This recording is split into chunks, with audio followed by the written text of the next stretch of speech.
اجڑی کھانے کی کیا شرعی حیثیت ہے؟ دیکھیں، مسئلہ یہ ہے کہ نبی کریم صلی اللہ علیہ وسلم نے ایک ذبیحہ کے 7 اعضاء کو کھانا منع فرمایا ہے، اور ان 7 اعضاء میں اوجڑی کا ذکر نہیں فرمایا۔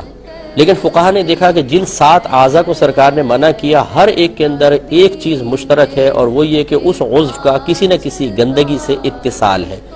تو بس انہوں نے یہاں پر قیاس کر کے اوجڑی کو بھی منع کیا کہ 7 چیزیں تو نبی کریم صلی اللہ علیہ وسلم نے صراحتاً منع فرمائیں، لیکن چونکہ اوجڑی کا ذکر تو نہیں ہے، لیکن یہ بھی گندگی سے متصل ہوتی ہے، لہٰذا ہم اس کو بھی شامل کریں گے، لہٰذا فقہا نے پھر منع فرمایا کہ اوجڑی کھانا منع ہوگا۔ اب شرعی حکم یہ ہوتا ہے کہ جب قرآن کی نص قطعی سے کسی چیز کی حرمت ثابت ہوتی ہے تو ہم کہتے ہیں یہ حرام ہے، جب حدیث سے ثابت ہو تو ہم کہتے ہیں مکروہ تحریمی ہے، اور یقینی سی بات ہے کہ جب فقہا کے اجتہاد سے کسی چیز کی حرمت ثابت ہوگی تو ہم اس کو ذرا ہلکا حکم دیں گے، کیونکہ یہ حدیث سے ہلکا ہوتا ہے تو ہم کہیں گے یہ مکروہ تنزیہی ہے۔ اگرچہ بعض علماء نے ہمارے اس اوجڑی کو مکروہ تحریمی ہی لکھا ہے، اس کی وجہ غالباً پھر یہ ہے کہ انہوں نے قیاساً نہیں بلکہ دلالت النص سے ثابت فرمایا، اس سے پھر اس کا حکم قیاس سے قوی ہوتا ہے۔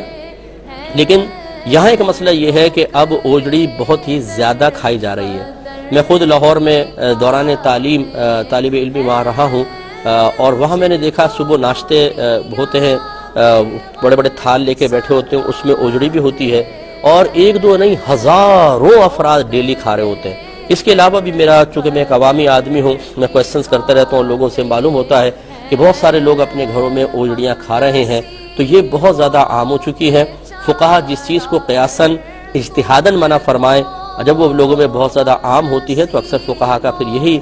معاملہ ہوتا ہے کہ وہ اپنی رائے کو واپس لے کر حکم کو ہلکا کر دیتے ہیں۔ اب چونکہ یہ بہت زیادہ اس میں عموم بلوہ نظر آتا ہے، لہٰذا ہم تو اس کے مکروہ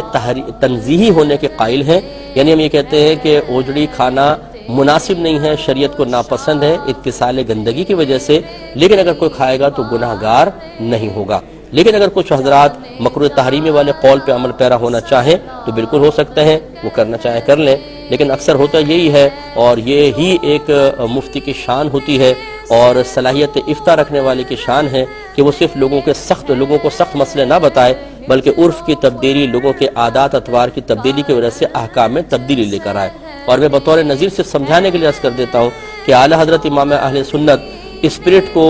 ناپاک اور نجاست غلیظہ، پیشاب کی مثل ناپاک قرار دیتے تھے، لیکن جب آپ سے کویسچن ہوا کہ ایک رنگ باہر سے آیا جس کو پڑیا کا رنگ کہتے تھے، اس میں کنفرم وہ لوگوں نے کہا کہ جی اسپرٹ ملی ہوئی ہے اور اب لوگ اس سے کپڑے رنگ رہے ہیں، تو اس کے بارے میں کیا حکم شرع ہوگا؟ تو وہ اعلیٰ حضرت کے جو اسپرٹ کو پیشاب کی مثل نجاست غلیظہ اور ناپاک قرار دیتے تھے، آپ نے اس کے بارے میں جواز کا حکم دیا اور بنیاد بنایا عموم بلوہ کو،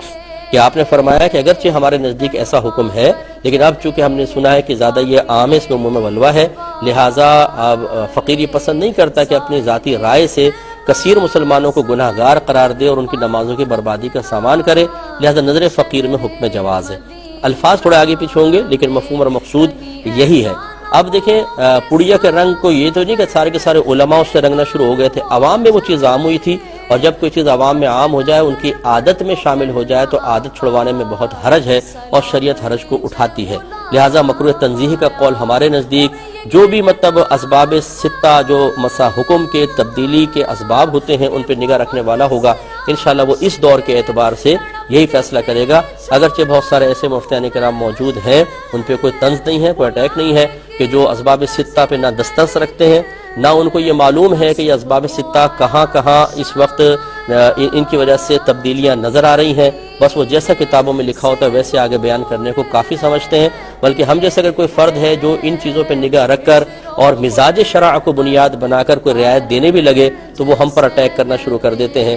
ان سے ایسے کسی فرد سے گزارش ہے کہ میں ایک طالب علم کی حیثیت سے اور آپ ایک عالم کی حیثیت سے تشریف فرما ہوئیے گا اور میرے کچھ بچکانہ سوالات کے جوابات دے دیں تو فقیر ساری زندگی آپ کا احسان مانے گا۔ ایسے حضرات سے میری گزارش ہے مجھے تھوڑا سا موقع دے دیا جائے، تو مجھے امید ہے اللہ کی رحمت سے کہ جب گفتگو ہوگی تو معلوم ہو جائے گا کہ کون صحیح کہہ رہا ہے اور کون غلط کہہ رہا ہے۔ لیکن اس کے باوجود میں پھر وہی عرض کرتا ہوں کہ اگر کوئی بزرگان دین کی کوئی بات لکھی ہوئی ہے اس کو بے عینی ہی کوڈ کرتا ہے، اس فرق کو محسوس کیے بغیر کہ اب معاشرہ زمانہ بدل گیا ہے، لوگوں کی عادات اطوار، ان کی کیفیات، رسم و رواج، عرف تبدیل ہو چکا ہے، تو پھر ہم اس پہ بھی تانہ زنی نہیں کرتے ہیں، لیکن یہ ہم ضرور گزارش کرتے ہیں کہ جب ہم کوئی بات بیان کریں یا تو آپ آ کے گفتگو کریں کہ بھئی آپ نے غلط بات بولی ہے، شریعت کے خلاف ہے، قرآن کے خلاف ہے، اصول شرع کے خلاف ہے، یہ تو